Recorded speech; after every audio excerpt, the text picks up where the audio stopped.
Hello, my name is Phil Gerson, and I grew up in Newark, New Jersey. It's a long and dusty road, a hot and a heavy. I am a member of the Jewish faith and am very deeply rooted in the study of Torah.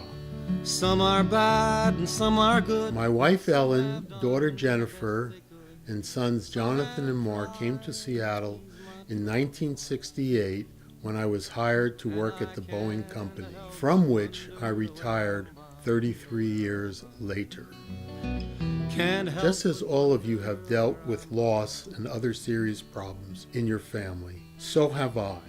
As a result of these losses, I set out 10 years ago on a journey to regain both meaning and return joy to my life and others around us. Sometimes, when the loss is felt so deeply and the pain so great, it is not clear how one starts the journey. When you walk through a storm, hold your head up high. Immersing oneself in the task of learning and helping others can have a therapeutic value. I took this path involving myself with projects within an ongoing interspiritual dialogue, and that has made all the difference as to who I am today. This journey started shortly after 9/11 when Temple B'nai Torah and 3 Christian churches on the east side joined with a fledgling Shiite Muslim group in Kirkland.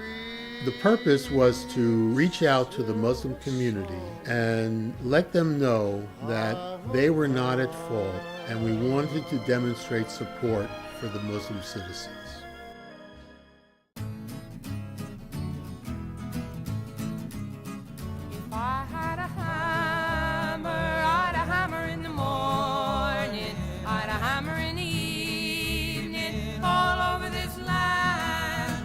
Afterwards, I became a co-founder of the group Together We Build a World Community, who, after the outreach event, decided we all wanted to build Habitat for Humanity homes in East King County.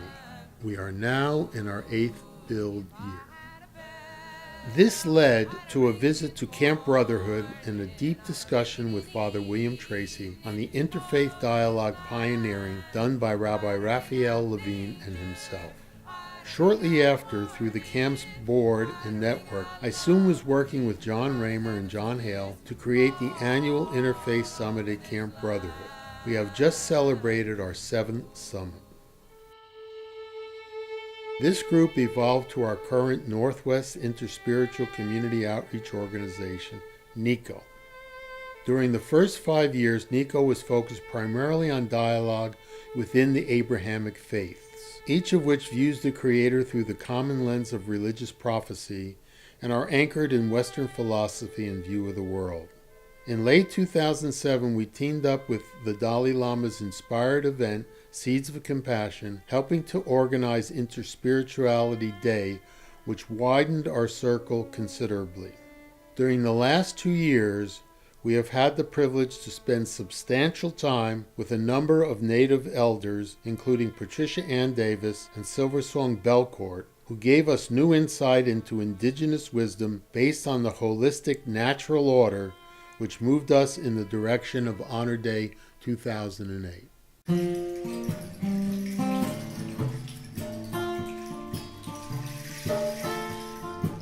I think if we go back to our history in 2005, we were called to help our friend Sky Byrne from Bellingham with a program that she had designed titled Unity and Diversity. Part of the program included our good friends now, Silversong Belcourt, Jean Tagabon, and others that were called in to help with the ceremonies of that program. And the very interesting thing there was how well and easily we connected with the spirituality of the Native Americans, their dance, their stories, their music. And it led to the foundations of a deep and abiding relationship. And that depth of wisdom and spirit that was so clear in their lives and so generously shared in their hospitality was it filled a gap for me in terms of my own spiritual progression. It's a testament because to Nico in that for years when we started, we knew we needed to start to listen to each other differently and listen closer. Given the inspiration of 9/11 was, we said, wait, why is there such hate in this world? What is going on? Patricia really, in that setting, it was the perfect setting because we had enough time and gave her the attention needed to understand that, at least for me personally, that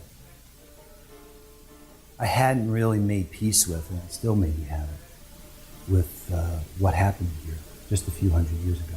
When I saw 18 faiths, rabbis, Buddhists, Native American spiritual leaders, Methodists, when I saw 18 different faiths willing to come in ceremony in a native way and walk the circle, that was a life-changing moment in my life. Once again, that trust that was missing for me is there. I just know that we're actually doing something and making a difference. I mean, these are people who are open and inclusive, and maybe we can make something good for our children together. This coming together led us to Honor Day 2008, where I was invited into the Spiritual Leaders Circle as a representative of the Jewish faith.